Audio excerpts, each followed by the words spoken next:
विठ्ठला रे तू उदाराचा राव, विठ्ठला रे तू उदाराचा राव, विठ्ठला तू जीव जगाचा या, विठ्ठला तू जीव जगाचा या, विठ्ठला रे तू उदाराची राशी, विठ्ठला रे तू उदाराची राशी, विठ्ठला तुझ पासी सकळ सिद्धी, विठ्ठला तुझ पाशी सकळ सिद्धी, विठ्ठला रे तुझे बहुनाम गोड, विठ्ठला रे तुझे नाम बहु गोड, विठ्ठला तू कोड पुरवीसी, विठ्ठला तू कोड पुरवीसी, विठ्ठला रे तुझे श्रीमुख चांगले, विठ्ठला रे तुझे श्रीमुख चांगले, विठ्ठला लागले ध्यान म्हणे, विठ्ठला लागले ध्यान म्हणे, विठ्ठला रे वाचे बोला बहुरस, विठ्ठला रे वाचे बोला बहुरस, विठ्ठला रे सोस घेतला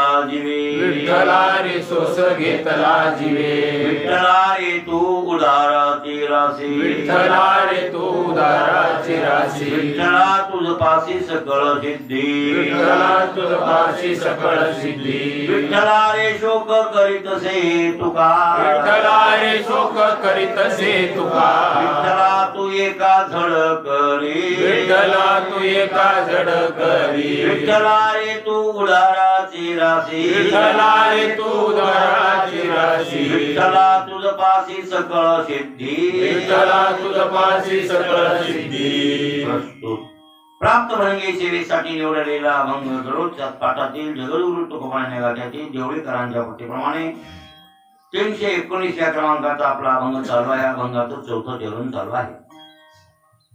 विठ्ठला रे तुझे श्रीमुख चांगले, विठ्ठला चौथं चरण आहे. तुझं श्रीमुख चांगलं आहे म्हणजे फार सुंदर रूप आहे असं या अभंगामध्ये तुकोबारायांना त्याच्या रूपाचं वर्णन करायचं. ते रूप चांगले असं म्हणे.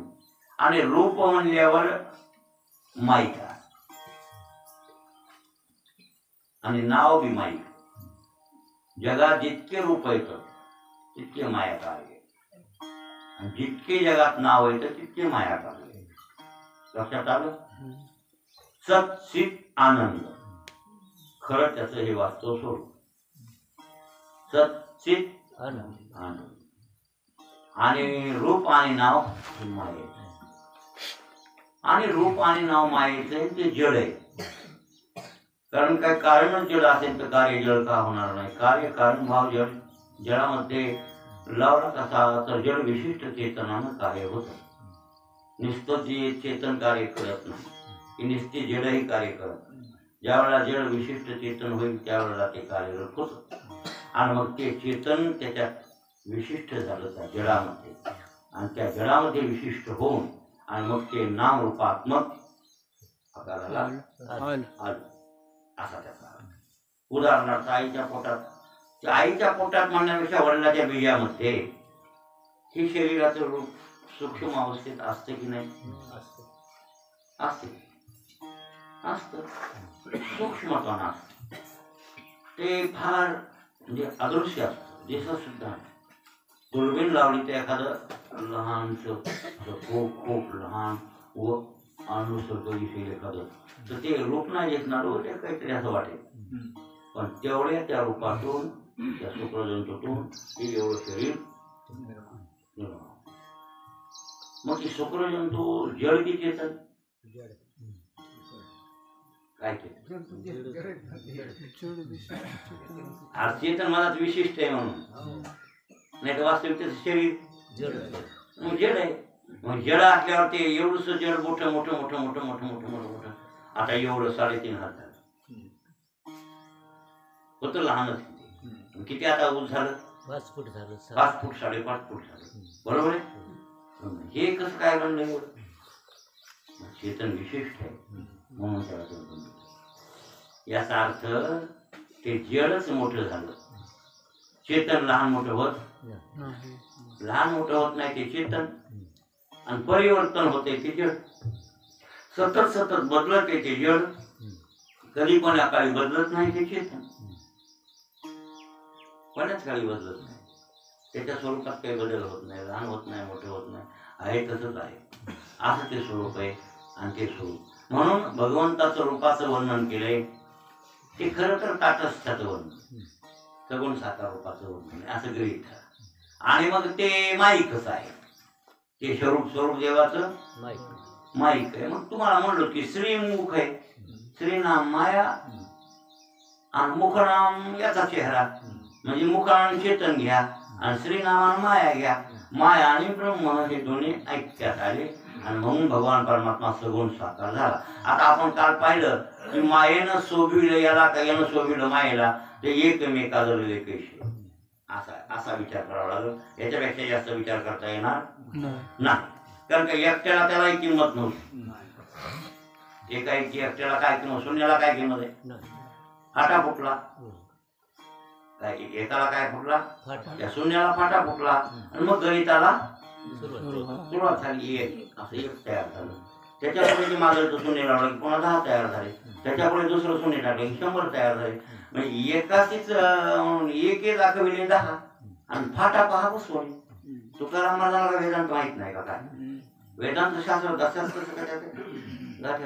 ते म्हणजे एक दाखविले 10, एकानं किती दाखविले 10 दाखविले आणि फाटा पहा, फाटा पुसून टाका. मग काय, त्या पहिल्या शून्याचा फाटा पुसला, किती शून्यवरी मानले, असे शून्य मांडले गेले तर गणितही लागणार नाही, लागते.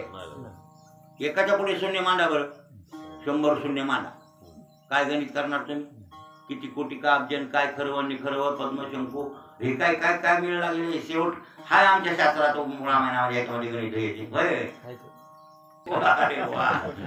18 पद्म वानर सेनापती येते, 18 पद्म वानर करीती भूकार, त्या आरती कोणाच्या आहे ना शोभक आरती. 18 पद्म वानर करीती भूकार है ना. असं मग 18 पद्म वानर नाही, ते वानरांची सेनापती 18 पद्म आहे. सेनापती कळले ना, सैन्याचा बॉस. आणि त्याच्या हाताखाली कोणाच्या हाताखाली 72 कोटी, कोणाच्या हाताखाली 2 कोटी, कोणाच्या हाताखाली 100 कोटी असे वानर. आणि हे 18 पद्म सेनापती, त्याच्या हाताखाली एवढे, त्याचं गणित सुख सारण एवढे बुद्धिमान असून लागलं नाही. रावणाची CID सुख आणि सारण आलते. ते म्हणजे रावणा तुम्ही आम्हाला गणित करायला धाडले वानरांचं, आम्ही गणित करून आलो. ते अगणित आहे, म्हणजे गणितात येत नाही. काय ते बोंबललं तरी संख्या होत नाही वानरांची. सुख आणि सारण सांगलं किती बोंबललं तरी म्हणजे वानर किती आहेत मोजणं होत. किती रामाचे सैनिक आले हे तिला पडताळायचं होतं रावणाला. आणि ते काम CID करायला होत, CIDला करायला लावलं. आणि ते वानराचं रूप घेऊन हिंडले होते. शेवटते बिभीषणानं ओळखले, जरी वानरांचं रूप घेतलं राक्षस आहे ना, तर त्याच्या जातीतला मायावी असल्यामुळे त्या सगळ्या माया त्यानं ते हे नाही म्हणजे डुप्लिकेट वानर कोणी नाही लगेच पकडले हातकडे घातले की रामाकडे नेले. पण राम दयाळू राम म्हणले CIDला मारण्यात काय करू. त्याच्या मालकानं सांगितलं की रामाच्या सैन्याचं गणित आणा. त्याचं काम ते त्या रूप बदलून करायचे. म्हणजे असं मोकळं राक्षस रूपात कोण हिंदू द्यायचे म्हणून ते रूप बदलून करीत असतील. पण त्यांना मारू नका, लाचाबुक्या हल्ल्या वांजाण्याची पण हाणू नका, म्हणजे मारू नका. CIDला मारण्यात काय म्हटलं रे, करावे बाबा म्हणजे काय गणित करायचे ते, किती सैन्य आमचं त्याचं गणित तुम्ही करा. रामा बोंबलं तरी गणित होत नाही तुमच्या सैन्याचं, आम्ही सगळं बघितलं गणित लागत नाही. काय नाही म्हणले, जा काय सांगायचं रावणाला सांग, तुम्हाला मोकळी मारू नका यायला म्हणजे जाऊ दे गेले. रावणापाशी मग मोठेपणा रामाचा सांगू लागले, दयाळू म्हणजे बाबा करत त्यांना आम्हाला पकडलं बिभीषणानं, आम्हाला मारित होते म्हणजे ते वानर. पण राम म्हणजे मारू नका, CIDला मारण्यात काय पुरुषार्थ आहे आणि तुम्ही जा असे म्हणजे रावणा माझं मत आहे. सुख सारण सांगू लागले, आमचं मत आहे हे सैन्याचं गणित लागत नाही. अगणित सैन्य राम मोठा धनुर्धर झाली आहे, त्याच्या नादी लागण्यात मतलब ते म्हणजे ते बराळ एक म्हणजे जे गोड म्हणले त्याला सोडून जीवदान दिलं त्या रामानं, म्हणून त्याची गोडवे काय माझ्या शत्रूची याला पकडा ह्याला मार असं म्हणजे काय म्हणायचंय अगणित. असं जर शून्य मांडीत गेले तुम्ही तसं ह्या मायेचा खेळ अगणित आहे. अगणित गणितच लागत नाही. कशाच? मायेचं. का गणित लागत नाही? फाटा फुटला ना, फाटा तीच माया आहे. फाटा ही कोण आहे? माया आहे. ती तर काय होतं, कारण शून्याहून वेगळं आहे. इथं शून्य सुद्धा नाही म्हणता येत त्याला, पण शून्याहून वेगळं पण शून्य. काही गणित काय करावं काहीच नाही, असं ब्रह्म आहे. आणि त्याच्यात फाटा फुटल्यामुळं ती माया निर्माण झाली. आणि त्या फाट्यानं किती वाढविलं मग? फाट्यानं असं असंख्य असं. म्हणून ती फाटा फुटलेली माया, आणि ती माया त्याच्या संगतीत आहे. कोणाच्या? तो सगळं ब्रह्म आहे. आणि म्हणून हे जगत उत्पन्न होतं. आणि जगत उत्पन्न होऊन म्हणून या सगळ्या जगतातलं सौंदर्य हे त्याचंच आहे. जे सुंदरपण आहे का जगतातला, त्याचंच सौंदर्य आहे. म्हणून भगवान पांडुरंग परमात्मा अत्यंत सुंदर आहे. श्रीमुख चांगले. तुकाराम महाराज म्हणतात काय, विठ्ठला रे तुझे श्रीमुख चांगले, तुझं स्वरूप फार चांगले देवा. हो, आता आपण गेला तो विटेवर, एवढं काही आपल्याला वाटत नाही का? वाटलं गरवारीला महिन्याला जाणारे काही लोक नाही, असं सुंदर वाटलं का? गडबडीने दर्शन घे परिवर्तन द्यावं लागेल ना आम्हाला आणि मग त्याच सौंदर्य तुम्हाला खरं जर पटलं तर घरी येताल होय तुम्ही. एवढं चांगला हा कानोपात्र नाही का रमली बिचारी, हा तिला कळाला बघा कोणाचं स्वरूप? पांडुरंगाचं. मग आता पांडुरंगाचं सौंदर्य वर्णन आहे आणि ग्रंथामध्ये येते. असा एक महाराष्ट्रातला ब्राह्मण गेला उत्तर प्रदेशात,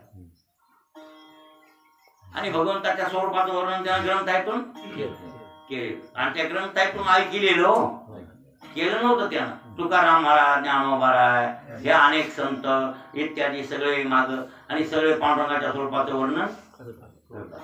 आणि म्हणून त्या वर्णनानुसार ते वर्णन का, मग आपण त्याच ऐकूनच करायला होते. आपल्याला कुठं पटले? त्याचं श्रीमुख चांगलं हे आपल्या अनुभवातलं आहे का त्यांचं बोलणं आहे? त्यांचं बोलणं आपल्याला नाही पटलेलं. आपल्याला सुंदर वाटल्यावर तिथून घरला काय लिहू आपण? तिथंच बसू. कुठं नाही, आपल्याला हे अनुभवातलं नाही, त्यांच्या बोलण्यातले. असा आपल्यासारखा बरं काय निष्ठा शब्द ज्ञानी भगवंताचं वर्णन करणारा संतांच्या म्हणण्याप्रमाणे तो गेला होता. कुठं? आणि मग एका त्या गावाला राजाच्या घरी त्याचा मुक्काम.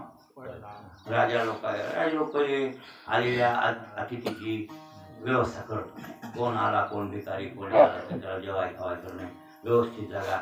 मग ते ब्राह्मण धार्मिकच असल्यामुळं राजा होता देवीचा उपासक, जगदंबेचा उपासक. एक शूद्र देवता देवी, आणि त्या देवीच्या मंदिर मोठं बांधलेलं राजात असल्यामुळं, चांगलं भव्य दिव्य मंदिर. त्या मंदिरात देवी, तिला दागिने हे ते असं सौंदर्य सुंदर केलेलं असं सगळं. तिथे मग ते 3 टाइम पूजा आहे, ते आरती वगैरे सगळी व्हायची. ते ब्राह्मण तिथं मुक्कामाला असल्यामुळे जेवण खाऊन झाल्यावर ते आरतीला जावं म्हणला. देवीची आरती व्हायची तर मग गेला. राजा स्वतः देवीची पूजा करत होता. देवीचा भक्त होता. आणि त्या देवीनं काही सिद्ध्या दिल्या होत्या कोणला? हा, असे सुदुर्दैव तर लवकर पावत येते नाही. वेताळ सुद्धा पावत आहे, नाही वेताळ पावत आहे, मुंजा पावत आहे, महिषासूर हे सगळे पावत येत. हा नाही का? महिषासुराचा चांगले म्हणणार नाही पावत. कोण? पांडुरंग नाही पावन. हे बाकीचे दैवत पटकन पावन होते. आणि ती देवी त्याला प्रसन्न होती. त्या राजाला त्याला काही सिद्ध्या, शूद्र सिद्ध्या, शूद्र देवता शूद्र सिद्ध्या दिल्या होत्या. राजा त्याच्यात गुंग झाला होता. उगत आमची जगदंबा कुलस्वामी, ब्रह्मांडाची मालकी असं समजायचं त्याला. आणि मग त्या जगदंबेचं पूजा अर्च्यासाठी ते राजा म्हणून लागला. म्हणला, ब्राह्मण बुवा तुम्ही कुठून आले? ते महाराष्ट्रात. तुमचं महाराष्ट्रातलं दैवत कोणतं? पांडुरंग. कोण? पांडुरंग. बर, पांडुरंग असेल म्हणले दैवत, पण आमची देवी कशी काय? काय म्हणले राजाने? शूद्र दैवत आहे. ते शूद्र दैवत आहे म्हणला, ते हलके असं म्हणायचे त्या वामनाला. हा आमची सुदूरदेवता आहे होय. त्याला राग आला. आणि तुमचा पांडुरंग ब्रह्मांड नायक आहे. सगळ्या ब्रह्मांडाचा मालक ते सगळं जग त्याच्या सूत्रानं चालतं. ब्राह्मण हे संत वचनावर विश्वास ठेवून ते खूप वर्णन ठेवतात. आमच्या देवीचं सौंदर्य, तुमच्या देवीचं सौंदर्य अवळून टाका म्हणजे अशा हजारांची देव्या पांडुरंग राजा काय बोलली बामण काय बंद अहो म्हणला राजा मी खरं बोलायलो. अहो अशा तुमच्या देवीसारख्या देवी हजारो आमच्या पांडुरंगाच्या त्या वाळवंटाला झाडझूड करायला आहे बाबा. आता असं म्हणला बामण, असा म्हणला बामण. महाराज काय बाबा राजाच्या तळपायाच्या ते म्हणला सरस म्हण आमच्या देवीसारख्या देवाची हजारो वाळवंटाला झाडायला आहेत ना दाखव म्हणला. आणि जर नाही दाखवली तर तुला म्हणला मारतो अटक करून तुला करून टाक. असा बामणाला दम द्यायला कोणी रथ घेतला. रथाच्या बामणाला बसविलं. निघाला चला काम सोडून आता कुठं. आणि राजा एवढा रथात बसून ते बामण बियायला. जसं जसं आपला महाराष्ट्र जवळ येईल तसं तसं हे वर्णन काय अनुभवात नव्हतं काय हे अनुभवात नव्हते. हे संत वचना विश्वास ठेवून बोललो होतो. हे तुकाराम महाराज म्हणले विठ्ठला रे तुझे मग आपल्याला पटलं. असं संत वचना विश्वास ठेवून ते ब्राह्मण बोलला. जसं जसं जवळ यायले तसं तसं झडकाळी मला ठाकर बिखायला वाटत. राजा म्हणला आणि राजा खुश होता. त्याला काय त्याची सत्ता बी आहे. आले जवळ जवळ जवळ जसं पंढरपूर लागले असं मग तसं किती मोठी झाली. तर अटॅक एक वेळ आली कोणला ब्राह्मण भक्त होता पांडुरंगाचा निश्चित भक्त होता. तरी पण हे बोलणं अनुभव वाटलं. त्यांना असं काही बघितलं नव्हतं. पण हे संत वचन नाही वर्ण नाही किंवा वाळवंटा पासोनी हा जोरवाराची मांदी उभे नाही होय त्याच्यात. आणि तसं वर्ण असल्यामुळे ते तसं म्हणलं. त्याचा काय गुन्हा साधू संतांच्या बोलण्या विश्वास ठेव. मनातल्या मनात म्हणला तुकाराम महाराज ऐकून आपल्याला का वाईट नाही. मला वाळवंटाला झालेली उभं म्हणलो म्हणणारे ते महाराज म्हणले म्हणून म्हणलो. हो पण असं मला घ्यायचं बोलणं व्हायला ना नाही. खरंच तो गेले चंद्रभागेला बामण पुढे पुढे ते राजा मागे मागे चल वाचतो गेले कोण आणि चंद्रभागेचे राजा आंघोळ करा काय बोलते आंघोळ केली. आंघोळ केल्या पुढली करायचं धरते पुढली का तू ह्याला आणलंस इथं म्हणला. आणि म्हणून त्या महागाऱ्या संतांचे वर्णन भारल्या अंतकरणानं केलं. आणि त्याचं सौंदर्य आहे. मी ती देवी झाडायला असतोय वाळवंटाला असं म्हणून गेलोय. मग इज्जत तू राख. पांडुरंगाला सांग बाबा तू ऐकायला कोण तो मुख्याला इथं आणून महाराज दया आली भगवंताला. माझं मुखानं वर्णन केलंय आणि ती देवीसारख्या देव्या आता त्या दृढ गोचर न होता झाडून काढण्यात हे खरंय. पण मानवी दृष्टीला दिसत नाही केवढं काय लक्षात आला का. इंद्रारी देव तिथं येतात दर्शनाला हे खरंय. दिवसू डमरू घेऊन आला गिरिजेचा आणि येतय महादेव बी काय महादेव येतय. महादेव येते पार्वती हे सगळे येते महाराज. हा आणि सगळे 33 कोटी देव येतात. पण हे आपल्याला मानवी दृष्टीला गोचर होत नाही. हे आपल्या दृष्टीचा दोष आहे. आणि ते मग त्याच्यामुळे ती उभा टाकली तिकडे देवीची पार्वती ते तिकडे वरला पद्मतळ्यावर पद्मतळ्यावर हा. अहो महादेवाला आषाढी वारीला यायचं होतं. आषाढी वारीला भगवान फाट्यात फाटा सांगायचं. ते म्हणला मला वारीला जायचे. पार्वती म्हणजे मला येऊ. गणपती बाप्पा म्हणजे मला येऊ. नंदीकेश्वर तो बसायला लागतंय. हे सगळे महादेवाची गण. आता गणपती तो येऊ नको तो शरीर मोठं ते स्वारी लहान. आणि पार्वती तू बी येऊ नको लय गरज असते मरणात. कुठं पंढरपुरा गरजा कमी असते काय वारीला काय खबर आहे. आणि माणसाला मुंगीला जरा जागा नसते. हा तुम्ही कशाला इथे धकाबुकी शोधायला येऊ नको. मला यायची बायाच्या हात बाय ऐकायच्यात काय ना आधी लागल्या यायचं यायचं म्हणून आता माझ्या मुली चला. हा गणपतीला पार्वतीला नंदीकेश्वरा बसून घेते आले. महाराज तिकडं त्याला वाहन सोडावं लागले. तिकडं तळ्याच्या पलीकड वाकरीकड नंदिकेश्वरा म्हणजे इथंच राहायला होता इथं मानून तिथं सोडलं, तिथं वाहन सोडलं, पाय अंतरावं लागते म्हणजे गर्दीत येता येत नाही, वाहन घेऊन वाहन बंद. आले मला महाराज त्या पद्मतळ्याच्या जवळ आली की गर्दी, विठोबा रुक्माई विठोबा रुक्माई विठोबा रुक्माई, हा धकाबोकी धकाबोकी. ते आगमाय आगमाय आगमाय कोण माझ लेट करताय, माय लेट करते म्हणजे इथंच थांब, गर्दा आहे तर येऊ नको मला, ह्याच्यापेक्षा पुन्हा मरणाचा गर्दा आहे, पुन्हा आरबळून जातील मरतील. तिथंच ठेवलं तिला. आणि गणपती कसे बसे दारापासून आले वा तिथं आहे बघा गणपती दरवाज्यात आहे का, ते म्हणा मधात मधात नका मधात नगत म्हणा आपल्याला नमस कोणी व्हायची बस म्हणजे इथं. म्हणजे याचा अर्थ हे सगळे 33 कोटी देव येतात, हे खरंय ब्रह्मांडाचा नायक, हे खरंय सूक्ष्म सृष्टी आहे, हे आपल्याला दिसत नाही. आता ते बामण बोलला होता ते आता कसा बोलला होता, द्रग गोचर आहे असं त्याचं म्हणणार राजा. आणि पुंडलिकरायचं दर्शन केलं आणि बामणाला विनंती केली, भगवंताला हे गोचर करावं लागलं, सगळं सगळं गोचर करावं लागलं, दाखवावं लागलं, चित्र हे सगळं आहेत की नाही झाडाला हे दाखवावं लागलं. हा होती जगदंबा.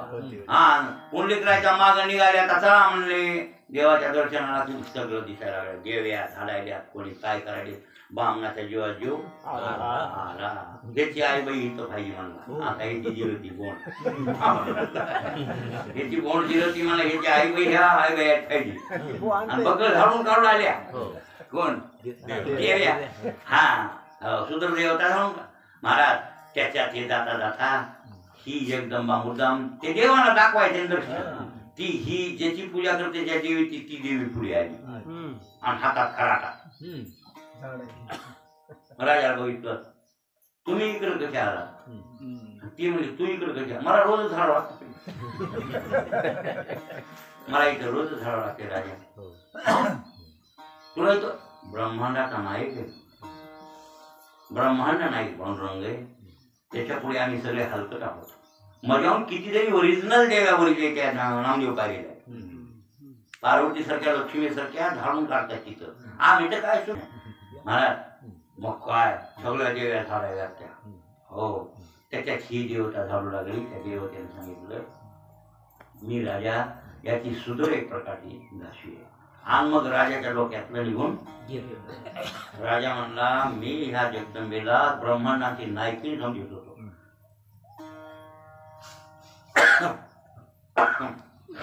तशी नसून ही तर सुदरदैवत आहे आणि खरंच ब्रह्मांडाचा नायक पांडुरंग आहे.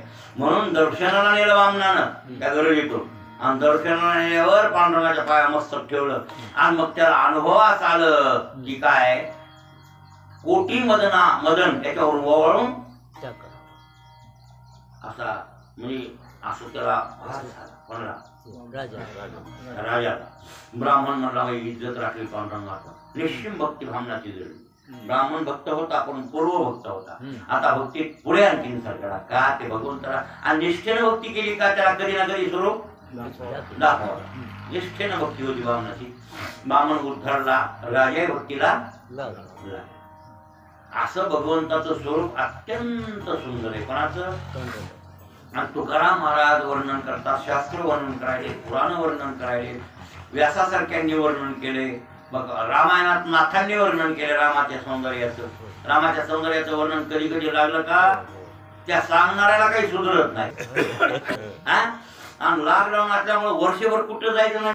अध्यात्मशास्त्र माहित असलं तरच काहीतरी यथा योग्य वर्णन त्या स्वरूपाचं नाथांनी जे केले.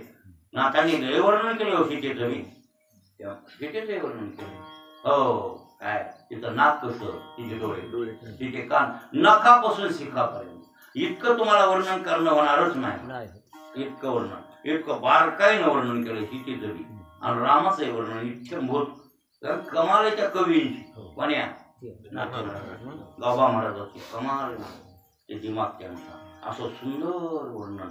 आणि ते बी यमक मध्ये रसवदीर गणन चुकून येतात, व्यवस्थित त्या पद्यात बसविणं, हे डोकं की नाही. म्हणजे याचा अर्थ महाराज खरंच नाथ महाराज म्हणते की रामायण लिहिणारा राम आहे बाबा, मी नाही. आणि ते वाचतोय.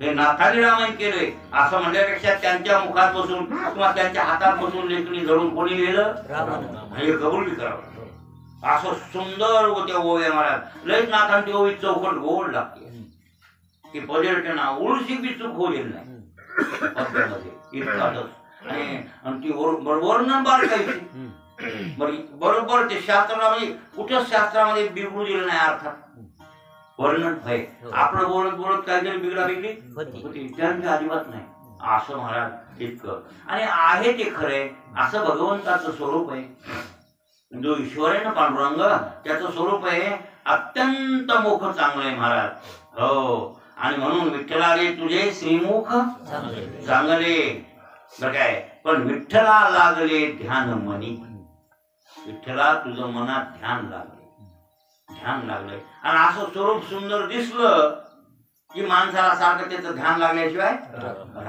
बरं काय आणि ध्यान साधना अभ्यासापेक्षा अभ्यासाहून ज्ञान घेणे ज्ञानाहून ध्यान स्वयंवी ज्ञान अभ्यासास ज्ञानात ध्यान विशिष्यते ध्यानात कर्मफल त्यागस त्यागात शांतिर्मंत अभ्यासाहुनी गहन पार्था मग ज्ञान ज्ञानाहुनी ध्यान विशेष है ना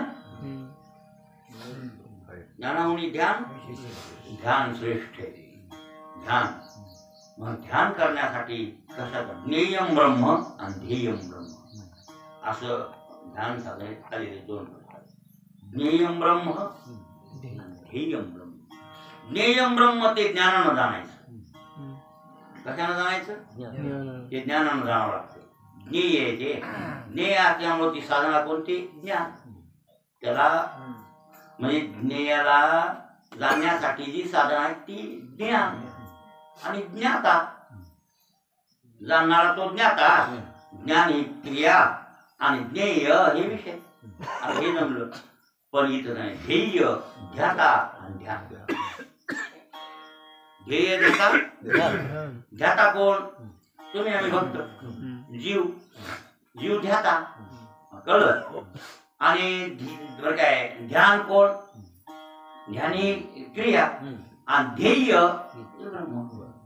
मग आता ते ध्येय म्हणल्यावर त्याला आकार आला लक्षात आलं ज्याला ज्याचं ध्यान करायचंय का त्याला काय असला पाहिजे आकार असला आणि बिन निराकाराचं ध्यान कसं काय होईल ते फक्त जाणण्या योग्य ते जाणण्या योग्य आणि म्हणून त्याला ज्ञेय म्हणजे ज्ञान दृष्टीनं जाणायचं ते ज्ञान दृष्टीनं जाणायचंय इथं ध्यान दृष्टीनं पाहायचंय म्हणून ध्येय लक्षात आलं मग काय अहो भगवान परमात्म्याचे रूप तर तुम्हाला सांगितले सगुण साकार सगुण निराकार निर्गुण निराकार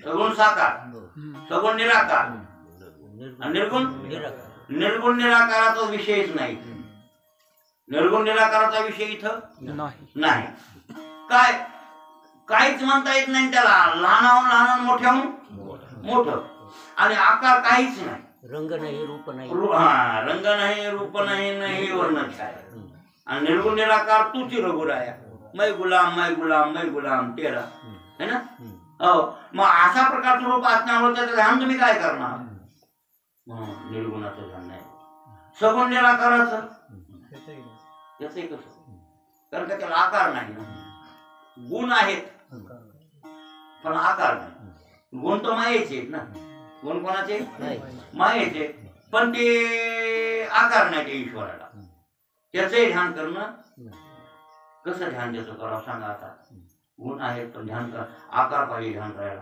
मग सगुण साकार म्हणून वारकरी संप्रदायाची ब्रिडिंग 100% जास्त 90% या पायावर आहे पण या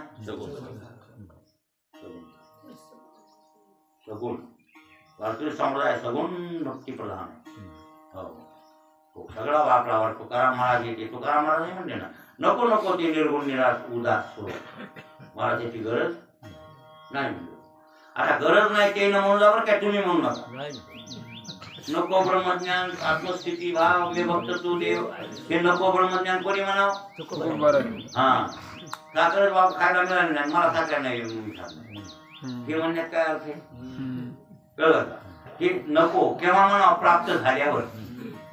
याचा अर्थ त्याला माहिती नको म्हणायचं म्हणजे प्राप्त आहेच. ज्ञान आपल्याकडं आहे. ब्रह्मज्ञान हे दारी येते का पुढं ते प्राप्तच आहे. आम्हाला ज्ञान उत्तर काय पाहिजे? भक्ती पाहिजे. म्हणून तू देव होय आणि आम्हाला भक्त कर. मग ते उदास स्वरूप तुझं ते निर्गुण निराकार आम्हाला नकोय असं महाराज म्हणते. म्हणजे हे सगळ्या संतांनी ज्ञानोत्तर भक्ती श्रेष्ठ मानली ना. तुकाराम महाराज ज्ञानोबा आहे. ज्ञानोबा आहे तुला म्हणले ना. ज्ञानोबा बरेच ठिकाणी म्हणले काय सावळे परब्रह्म आवळे या जीवा मने मनराणी वाघ काय करू सै सावळे गोवित आपे आपलं पथ म्हणते ते बाप रखमाजीवरू सावळी प्रतिमा आणि मने मन क्षमा है ना. आणि सगुण म्हणजे सगुणाचं वर्णन ज्ञानोबारांनी खूप ठिकाणी केले. ज्ञानोबा ज्ञानी ज्ञानी आहेत. एकनाथ महाराजांनी केले काय पौर्णिमेचा चंद्र दिसतो गगनी त्याचा कैवल्य राणी विटे. काय म्हणले? पौर्णिमेचा चंद्र शोभतो गगनी. आकाशात पौर्णिमेचा पूर्ण चंद्र कसा शोभतो तसा तैसा कैवल्य राणी विटेवरी. त्या चंद्रासारखा शोभिवंत आमचा कैवल्याचं दान करणारा कैवल्य रूपी मोक्षाचं दान करणारा कैवल्य राणी कुठे आहे? विटेवर.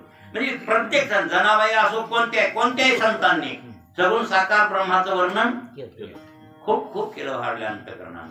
असा सगुण साकार परमात्मा आणि त्याचं ध्यान. मग त्याचं ध्येन इतकं चांगलं आहे ना. तर ध्यानी ध्याता पंढरी राया मनासहित पालटे काया. अरे ध्यान केल्याच्या नंतर बर काय ध्येय बर काय ध्याता आणि ध्यान ही त्रिपुटीच लयाला जाते. ही त्रिपुटी शिल्लक राहत नाही. असं इतकं ध्यान श्रेष्ठ आहे. म्हणून तर बर काय बऱ्याच ठिकाणी म्हणले ना तुझे ध्यान लागो बाप रुक्मा देवी वरे हो. ज्ञानेश्वर महाराज म्हणले ना कोणता अभंग येवाय हा तुझे ध्यान लागो बाप रुक्मा देव आहे ना का नाही. हा तुझं मला ध्यान लागावं देवा ध्यान. आणि हे बघा असं ध्यान भगवंताचं केलं की म्हणून गोविंद गोविंद म्हणा लागली मग गोविंद ती काया भेद नाही देवा दया. मला वाटतंय सगुण साकार परमात्मा फार सौंदर्यवाने आणि त्याचं ध्यान केलं की ध्याता तर काय ध्येयरूप होतो. ध्यान ही त्रिपुटी मधली ध्यान ही क्रिया आहे ती मावळून जाते. ध्याता हेही शिल्लक राहत नाही ध्यानही शिल्लक राहत नाही. होतंय काय ध्येय स्वरूप होतं. म्हणून तर स्मरता कीटकी झाली ते भृंगी ते कर्मेले न बघा. ज्ञानेश्वर महाराजांनी सांगितलं स्मरता कीटकी झाली ते आणि म्हणूनच ती गुरु केली. दत्तात्रयानं 24 गुरु केले का. 24 गुरु मध्ये एक ती भिंगुरटी गुरु दत्तगुरु. भिंगुरटी कोणती ती कुंभारी करते घर आपल्या घराला त्या असं माती आणून ती गांधी तांबडी त्या असं माती आणते आणि मातीचं गाडगं तयार असं गोल त्याला आवडी थोडा गळा केल्याने करते हा असं थोडा जसं काय गाडग्याला काटा असतो म्हणून तिला कुंभारीन म्हणतो आपण. काय म्हणतो तिला कुंभारीन. आणि ती मधात चिखला त्या आळ्या आणून ठेवते मधात. आणि मग ती त्या आळ्या आता आळ्या आहेत त्या हिरव्या ठेवते आणि त्याला टोच्या तिला टोच्या मारल्या त्यामधल्या आळ्या सारखं ध्यान आता येते काही आणि आम्हाला टोचती काही. असं कोणाला ध्यान लागते आळ्या. आणि तीव्र ध्यान झाल्यावर मग त्या तीव्र ध्यानानं त्या आळ्यालाच पंख फुटतात आणि त्याच कुंभारींमध्ये भ्रमरीची अध्यासे भ्रमरीची होय हा कीटकत्व जाय पालट. तुकारामध्ये का त्या ज्ञानेश्वरी आहेच. तिकडं माऊलीनं काही म्हणल्या माऊलीनं त्या ज्ञानेश्वरीत काही नाही म्हणा. तिकडं गाठ्यात ऐका नाही बघायचं असलं बघा कसून बघा काही म्हणत्या माऊलीनं ते गाठ्यात आहेच. मला तर वाटतंय एवढी ज्ञानेश्वरी ह्याच्या डोसक्यात कशी फिट बनल्या कोणाच्या कसं कशी कुठे वाचली काय केली. आणि तुम्ही तर रोजच वाचायली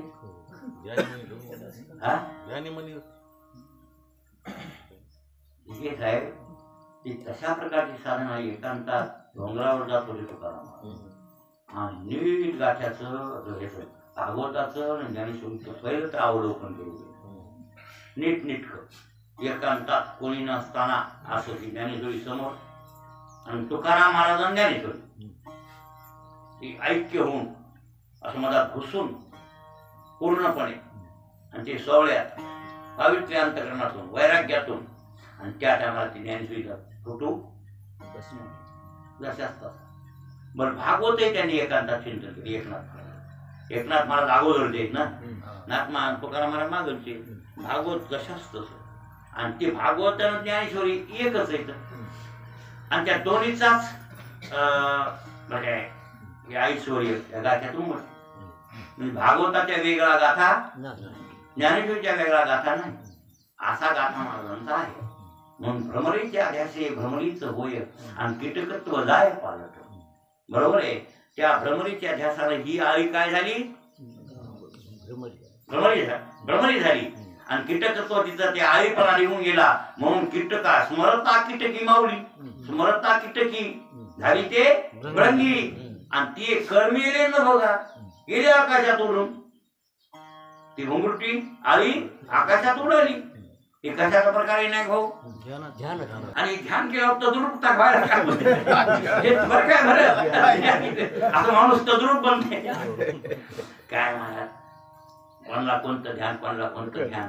इकडं आपलं देवाचं ध्यान झालं काय देवाचं ध्यान आहे महाराज. देवाचा ध्यास घेतला की ध्यान होते आणि ध्यान झालं की ध्याता देवरूप होतो.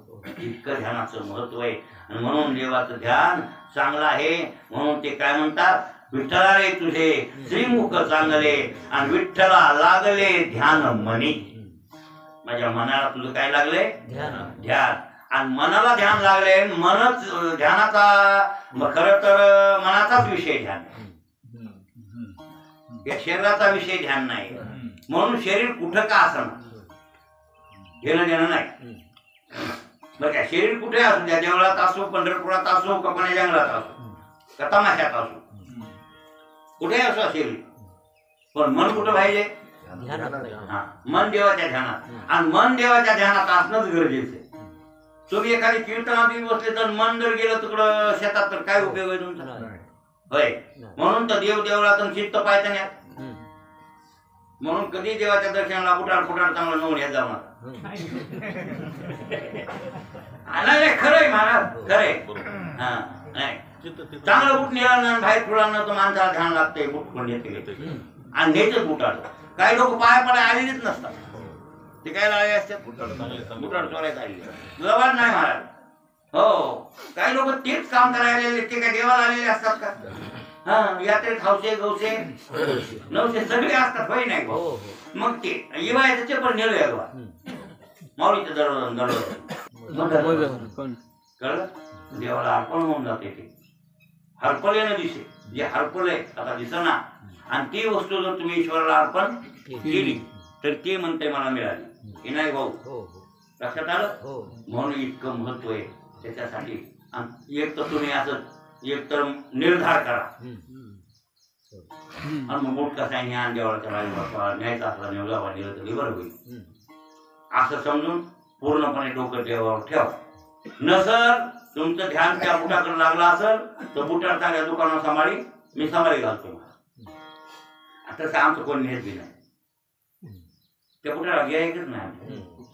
लढ्या कोण कुत्रच नेईल बघा दुसरं कोण न्या कुत्र घ्यायला खाऊन पोट दुखाय त्याच नाही. पोट दुखू का होय फाळाय काय घोरे हे करेल कुत्र.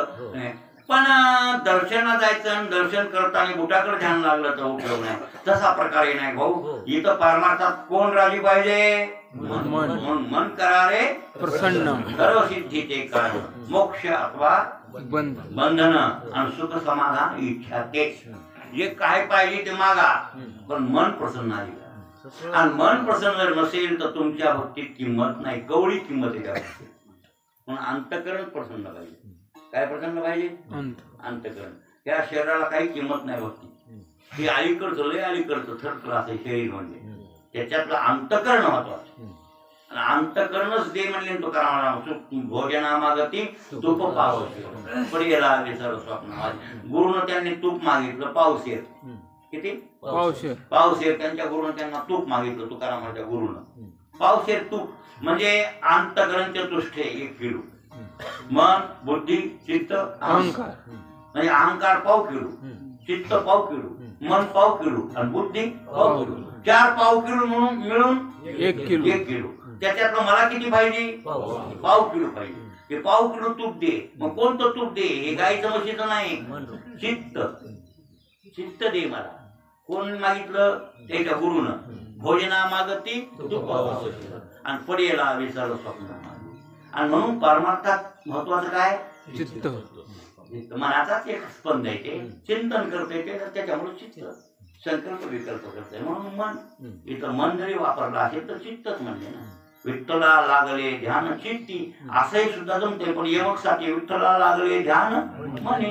काय अडचण आहे? काय अडचण नाही. मन म्हणजे चित्त, चित्त म्हणजे मन फळफळ आहे. हे संकल्प विकल्प करते आणि ते चिंतन करते. लक्षात आलं की नाही भाऊ? चित्तानं चिंतन होते. मग संकल्प विकल्प विरहित मनाची स्थिती होणं म्हणजे ध्यान करणे. आणि संकल्प विकल्प होत असेल तर ध्यान तरी कसं होईल? नाही. म्हणजे हे दोन्ही मावळले पाहिजे ना मनात. आणि मनाची वृत्ती मग ती निर्मळ झाली पाहिजे. आणि ती होती कशानं? ध्यान. म्हणून विठ्ठला लागले ध्यान म्हणे. माझ्या मनात विठ्ठला तुझं ध्यान लागले रे. असे कोण म्हणू लागले? म्हणजे विठ्ठला रे तुझे नाम भाऊ गोड आणि नाही विठ्ठला रे तुझे श्रीमुख चांगले विठ्ठला लागले ध्यान म्हणे. हे चरण संपलं असं गृहीत धरू. आणि उद्या त्याला विठ्ठला रे बरं काय वाचे बोला बहुरस. आता आपल्याला सगळ्याला घेतलं मला म्हणजे सगळ्यांची आवृत्ती केली. हे सगळ्यांची आवृत्ती. विठ्ठला रे वाचे बोला बहुरस. हो, आपण सगळे विठ्ठल बोला, विठ्ठल विठ्ठल म्हणा असे म्हणाल आपल्याला.